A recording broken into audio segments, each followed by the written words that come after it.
Hi, I am Michael Bean, and this is your myfreeactingclass.com video for Tuesday, July the 28th. Our guest today is the fabulous voiceover artist, Michelle Creber. I'm just going to quickly show you her IMDb profile, and then you can ask her about her bio if you so desire. Canadian actress, singer, dancer, musician, songwriter, voice artist, known around the world as the speaking, singing voice of Apple Bloom on the hit animated series My Little Pony. She's on a whole bunch of... how many albums do you have out now, Michelle? Storm, which just came out in May, would be my 7th, I think. 7 albums. You know, she's been doing acting and voiceover since she was 5. She's been singing professionally for a very long time. We've got a whole bunch of actress credits here. 63 episodes of this one, 8 episodes of that one, 13 episodes of that one, 27 episodes of that one, etc., etc. So Michelle teaches voiceover classes at the studio that I run for kids and teens, which, if you want to find, you can find it, confidenceoncamera.com, and just follow the link. We're going to get some classes set up for her soon, but she's going to volunteer some time here to teach us about voiceover. So I will pass it over to Michelle. Welcome, Michelle.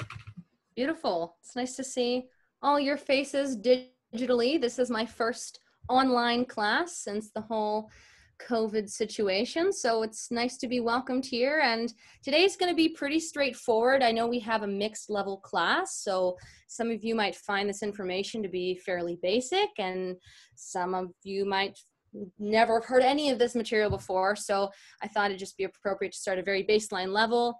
And we're just going to go through kind of all the key topics, and we're going to do half the class of going through that document and the other half class for questions. You can ask me about anything you may desire, and then next week we're going to go through how I break down an audition script, and then the week after that we're going to test out some audition scripts. I'll send some around and we can test things out. People can volunteer to audition. So yeah, let's go to this document again. Some of you might find this information very basic, but it's, you know, it's just the rudiments of voice acting. It's just like drummers, always practicing the same page of rudiments.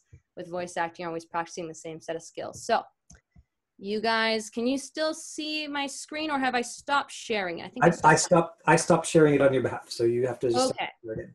Beautiful. How about now? Got it. Oh, beautiful. Okay. Let me just preview that actually. Okay. So this is my voice acting in a nutshell document. And let me know if you guys have any questions along the way that pop out to you. If not, we will do a Q&A after we're done going through it. So training, all types of acting classes are going to improve your voice acting abilities. One of the things I think people miss a lot with voice acting is that it's 2 words. There's voice, which is the thing that people focused on the most, where you think, okay, I got to have this wide range of cool voices and accents, but people overlook the second part of the word, which is even more key, acting. It's really, really, really important to have solid acting skills to be a voiceover. It's not just about having a funny set of character voices. Second point, doing theater is especially beneficial. I think film and TV is all about being natural and being grounded, whereas theater is all about, you know, projection and sort of a forced reality. I find voice acting is very similar to that. You know, there's a lot of barricades between you and your audience, and you have to exaggerate your voice and your acting and your movements to kind of get across through the microphone to your audience. So theater is especially beneficial. Raise your hand in here if anybody's had some experience with theater. Perfect. Yeah, cool. And I realize now I didn't even have all of you in my screen. Wait, let me expand you here so I can see that more proper. Okay, raise your hand again. Oh, there we go. Okay, there was a lot of you. I was like, I only see 3 people. Okay, perfect. So yeah, theater is especially beneficial, but of course, so is film and TV, all types of acting, as I said, but theater is especially comparable, I think. Okay, so recording yourself and listening back to become familiar with the sound of your own voice. That's a principle very similar to singing and session singing, where, you know, how we talk in real life ends up sounding a lot different when we listen back, especially through a microphone. So that's a very basic thing to do on a daily basis. If you're just not knowing where to start with voice acting, start by recognizing your own voice and getting used to listening to it back. Then, yeah, trying and imitating your favorite characters while watching cartoons. That's how I personally learned. That's how I started so young. I was watching, Phineas and Ferb at 7 in the morning before I went to school and picking up all the different cues and characters. And it's the great thing about voice acting is it's quite fun to practice for the most part. So that's always a great thing. There's some really amazing animation shows out there right now. So pick your favorites and just try and match some of your favorite characters. Yeah, practice is very simple. Practice, obviously, is with any skill. The more you attempt new voices and accents, push yourself further out of your comfort zone, the better you will become. I think that's pretty self-explanatory. And keep up your singing. This one, I think, is so, so, so important. A lot of animation projects are looking for people who can act and sing for their characters, especially in Vancouver. That's one of the reasons I've been so fortunate to book some of the roles I have booked in the past, is because I was able to sing for my character. We have a lot of really great big animation shows that come up to Vancouver, and almost all of them, for the most part, YTV Television, a lot of these have big musical numbers, even if it's not a musical show. There's even theme songs where they might want characters to have a little line here and there. So singing, basically to say, all of these things you can have on your tool belt: film and TV, musical theater, singing, all these things will come back to help you with voice acting. So that's training. Getting started, make a demo reel that is about 2 minutes or 1.5 even, and they're usually only going to listen to the first minute. So 1 to 2 minutes long, showcases your strongest voices and acting versatility. Nothing's worse than a demo reel that's pretty much the same thing over and over again in terms of animation. That's okay for narration, where you're going to have to, oh, sorry guys. Let's open that again. Narration is sort of, oh, come on, here we are. There we go. All about, having that consistency, whereas, casting directors, they want to listen to a minute of some really solid versatility. So make sure if you're going to do a demo reel, that you plan that, and maybe even consult somebody who's familiar with demo reels and can kind of guide you through the process of finding script clips for it. And feel free to ask me if there's some of you that are farther along in the process with voice acting and are looking to really seriously record a demo reel. Feel free to ask me questions about that after we go through this, because I'd be happy to talk to you guys about that. Just going to try and get through this quickly to make sure that we have enough time. Yeah, create a resume that is well organized and appears professional. Most of the time that is going to be viewed digitally. It's quite different for voiceover auditions than it is for film and TV auditions in Vancouver. I honestly can't remember the last time I handed in a headshot and a resume at a voiceover audition in Vancouver, but it's still important to have. So get an agent. There are several of them in Vancouver looking to add kids to their rosters. Michelle, can I ask a question quickly? Yeah, for sure, Michael. Voiceover auditions, the first round of auditions is typically you recording from home. Is that accurate?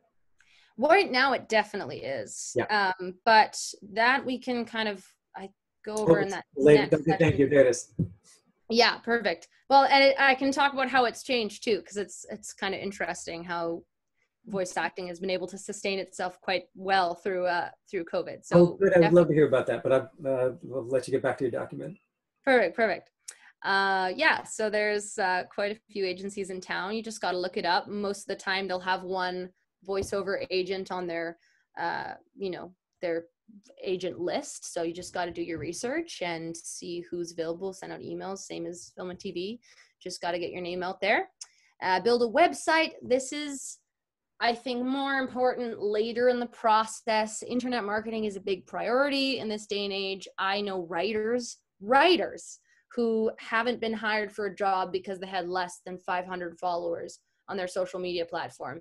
And to me, that's not something I love, is that it's a reality, because I think whoever's best qualified for the job, unfortunately, is just a big part of what we do now. So the more, internet presence that you can have, or at least just some solid information about you online, the better. And building a website, you can build one on, for free on Wix, just to have a place where people can go just to learn everything about you is great. And also, updating your IMDb or other, Actors Access, that kind of stuff. It is rewarding and decently inexpensive to buy your own microphone and set up a little studio at home. This is the best part about voice acting. You really don't need a massive setup to do what you need to do. I have done countless auditions at hotels in the States or wherever, literally in a huddle underneath my duvet in my hotel with my phone. And I've booked roles that way, just sitting in a little, little volcano of my own bed sheets. So just the most important things are having an isolated space. That sound is not going to reverberate everywhere. I'm in an open room right now. I have solid walls. My sound is sort of bouncing back and forth. If I were to be recording an audition right now, I'd say, okay, what do I have? I grab maybe just this sweater and I, put it over top of me and have my phone there. So really a good investment. There are, as you know, Michael, we've set up some voice acting stations at Biz Studios, and it's relatively inexpensive, wouldn't you say? Oh yeah. To get like a good sounding setup. You can always advance your setup, but to have a baseline is quite inexpensive. You can get a really good USB mic to just hook into your computer for, $60 even. Technology is getting less and less expensive. So if you're at that stage where you're looking to get a bit more serious about it, please make that investment. You can do all your MP3 auditions that way. You can practice that way, and it's just a really good investment. So feel free to ask me about that afterwards as well. Back to what, Michael, you were asking about, the audition process.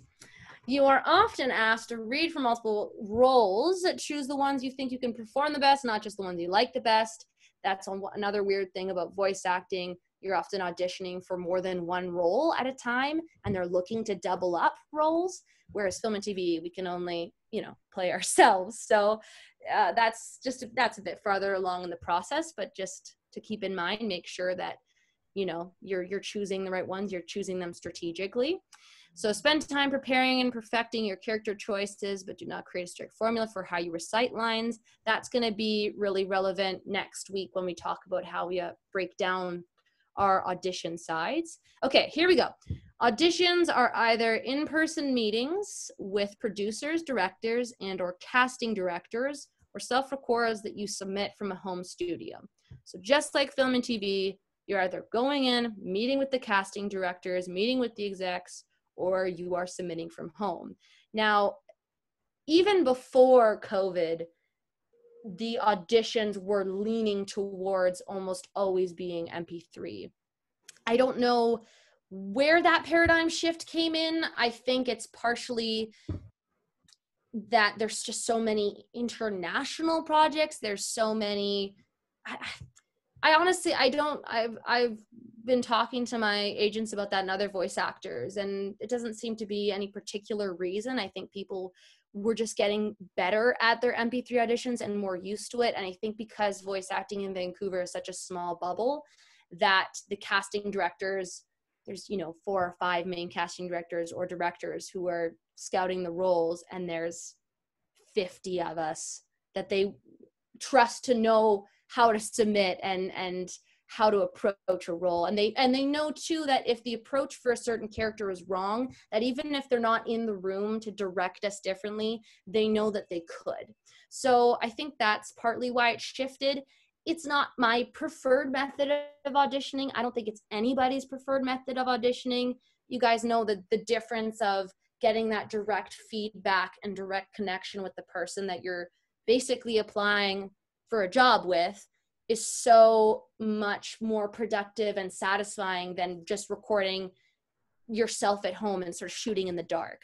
But either way, I mean, at least with voice acting auditions, it can kind of be a quick process, especially since you don't have to memorize your lines.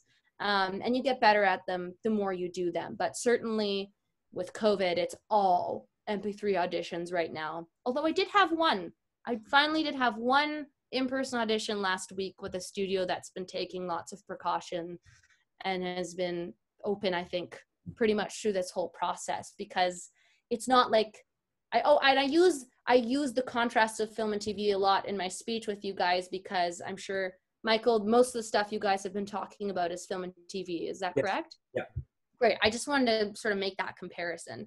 And, you know, film and TV is a team effort, is a whole group of people, this sort of symbiosis, and you need every part of that team. And voice acting is the same. You know, it's not a one-man show, but it's easier to isolate. It's easier to, you know, all you need is one engineer and one actor to record that part in an episode. And then you get the next actor, and then you get the next actor. So therefore, voice acting is actually oddly thrived in this weird time, because we've been able to go in and do sessions where, you know, an actor comes in once an hour. There's one engineer who's isolated himself entirely in the studio. They sanitize everything in between. They text you when to come in. There's 6 mics all lined up in height order. You choose one. You don't put headphones on. The directors and the producers are just in the speakers in the room. It's actually quite odd. And it sort of felt surreal, but hey, I mean, it's pretty cool that it's, you know, the industry's been able to adapt in that way. So all that to say, going back to auditions are either in-person meetings or self-records. Really important to learn how to do self-records, especially since that's where the industry is shifting. You know, some people will prefer them, some people won't. It's just one of those things you got to get used to. But no matter what kind of audition, this should be completely a given. Be professional, be yourself, have a positive attitude, and stay confident. Voice acting auditions should not be stressful. You don't have that added anxiety of forgetting your lines. There's no instance in voice acting where you have to memorize a whole script or a whole, you know, 3 pages. It's important to make sure that the lines are off the page for you, that you're not just reading them, that they're in your body, but you don't have that risk of halting, right? That terrifying feeling, oh, my words have left me. You know, you always have a paper right in front of you to ground you. And that's kind of what I talked about here in the next section. How do you feel about jumping ahead to do the vocabulary quickly so that we get them for questions? Because you're going to talk so much about you know, the preparation for scripts in the next couple of weeks. For sure, yeah. Let's skip those 2 sections. I was really just, totally going to run through them anyways, but you guys probably read ahead, and let's talk about that next week. So important vocabulary, these are just terms. Prelay is when the voices are recorded before the animation process. Post-production or dubbing are when the voices are recorded after the animation process. So essentially there are 2 types of voice acting. One is prelay, one is post-production or dubbing. Prelay is more common now, but post-production and dubbing is most often still like anime or international projects, and really sort of the old school way of doing voice acting. Which might be something some of you didn't know, or some of you may already be familiar with that. Sides, you guys know you should know the vocabulary of sides. I would hope, just, you know, the small sections of a script that a project chooses to audition certain characters with. And then walla, this is very distinct to voice acting. It's just background noises in a cartoon show. There's part in an episode where a crowd cheers. It would show up in the script as crowd cheering walla. Sometimes you get a big sheet of walla where you do, you know, screams or yells or trips or coughs and stuff like that. So that is voice acting in a nutshell. And what do you think, Michael? Should we open it up to questions so we have lots of time to talk about it? Yeah, let's do it. Perfect. If you look at the little view options, there's a little box that says stop share. Oh yes, I was just gonna ask. There I am. Perfect. Okay, you'll have the ability to unmute yourselves with 24 people. You know, it might be best to raise hands, which you can do in the participants window using the little raise hand button, you know, or you can just wave your hands until Michelle, you know, asks you, or I do, to what your question is. I've got you guys in gallery view now, so I can see all of you. Me too. You know, so who's got a voiceover question for Michelle? You know, we've got about 10 minutes. Quinn. Hi, Michelle. Thanks for coming. Hi, Quinn. Thank you. I was just wondering what the process of like the callback sessions are like with voiceover compared to TV. If there's like, you know, like a screen test and all that kind of stuff, or table read, if it's like anything similar in voiceover. Yeah, good question. I don't recall any time in my life where I have had a chemistry read with somebody else in voice acting. And I don't know of anybody else that has either in the industry. And I think that's partially due because you have to be able to, be comfortable with that character by yourself. So often you're going to have to record your character in an episode, just you.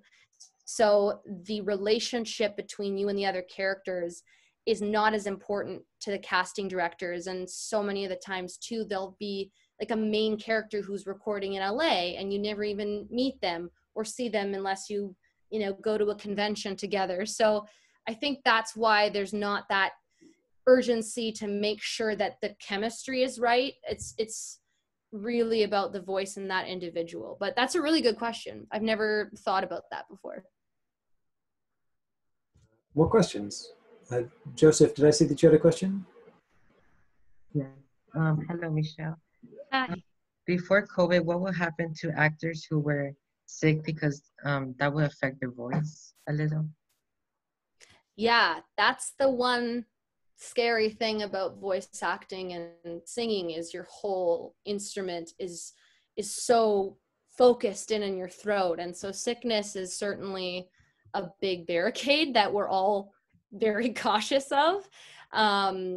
If there's a group session and somebody's sick, it's just really good etiquette to bow out and say, is it okay? Can I come in and record my character next week? I don't want to get people sick. I think it's definitely not an environment of just push through. It's like, okay, no, if you're sick, like it's just proper etiquette to make that, people aware of that. And it's, again, a benefit of being able to record on your own is it's so much more flexible, how they can complete a whole episode or a whole, even, a movie or something like that. But definitely something to be cautious about. And you'll see, we all start our sessions with, a glass of lemon tea or ginger tea or something. Hot water. More questions? Elaine, please. Hi, Michelle. Hi. So I have a question regarding how do I start? For example, how do I create my demo reel without having the material? So do you recommend us to go like in a blanket and read some sides or something? What's what do you recommend for starting? Michelle, I remember at one point you directed me to a couple of websites that had scripts for people to practice with. Yes. Yeah. So there are lots of free non-copyright scripts, especially for commercials and stuff online. It's a bit harder to find animation scripts. You have to do a bit of digging. Even me, I have trouble finding, unless it's, I have a giant reservoir of my own audition sides from years past that I, provide to people, but it's a bit harder to find that online. Yeah, you have to do some digging. If there's maybe some shows that you enjoy watching and you're familiar with, look up specific episodes even, or look up specific shows. And oftentimes, especially if it's a more popular show, there'll be some kind of site that has the whole episode and that you can pick and choose lines from. But if you're doing, a commercial reel, really, really, really insanely easy. Just look up free commercial scripts for voice acting or free radio scripts. In fact, I could probably link, there's a good one that I've been using quite frequently. Let me just grab that for you. I know it has, again, it's lacking animation scripts, but it has a lot of material for other stuff. And that's a great jumping off point.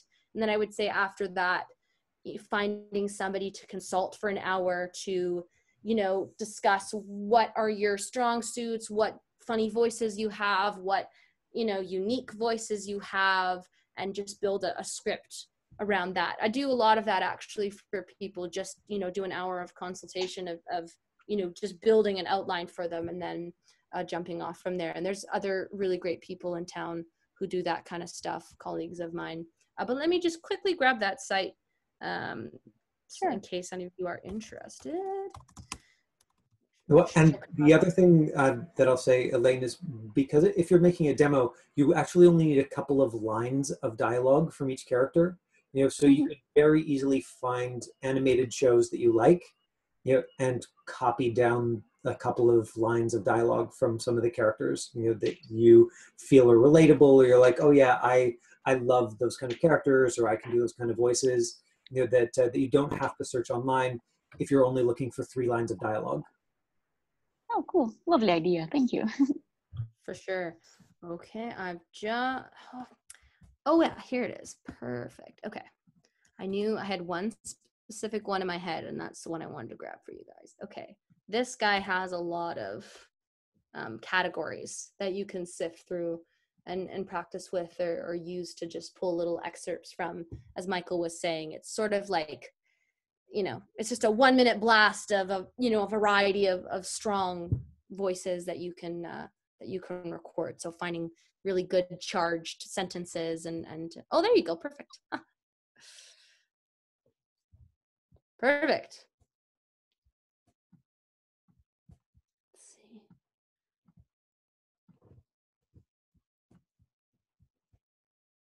Okay. Oh, I think, did I just cut out? Can you guys still see me and hear me? Michael, you're muted. Oh, thanks, Sarah. Appreciate it. I was, because I could see, I was like, I was wondering. No, Yeah. that was just me saying, like, here's the name of the website you're all looking at. It's okay. You can see just fine. Michelle, do you have a website that people can look at if they want to find you, or they want to look you up? Yeah, I actually just launched a very new website. I had my site for many, many years, and this is just sort of a updated, fancier version of that. It's just michellecreber.com, but I can link it if in the chat, if you guys want just a shortcut way to get to it. And there's there's contact, let me make sure, because again, it's like, it's so new. It's been up for a week, actually. But also I'll just provide my business email too. That's the best way to contact me directly. And I'll be adding that to my site, but it's so new that I'll just put in the email there. And yeah, I do private lessons or just consultating, and it's always great to be one-on-one with somebody. And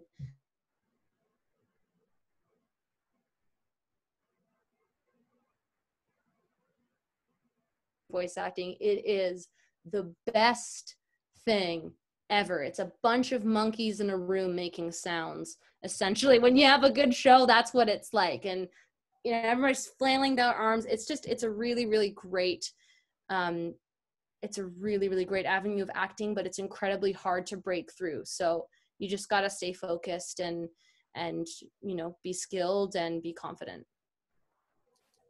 All right, thank you so much. Now everybody, if you just check the myfreeactingclass.com, you know, I'm putting up a weekly schedule on there, so I'll have that updated this weekend, so we know when Michelle is coming back next week or the week after, you know, and we can get part 2 and get into some of the practical stuff. And just like I do in the Monday lessons, you know, she can go through some short scripts with you and say like, okay, grab this line of dialogue and give it a shot. Michelle, thanks so much for making the time to join us today. Cheers, guys. My pleasure. Everybody mute yourselves and say something, and we're out of here. Thank you. Thank you. Hi, guys. Bye. Bye.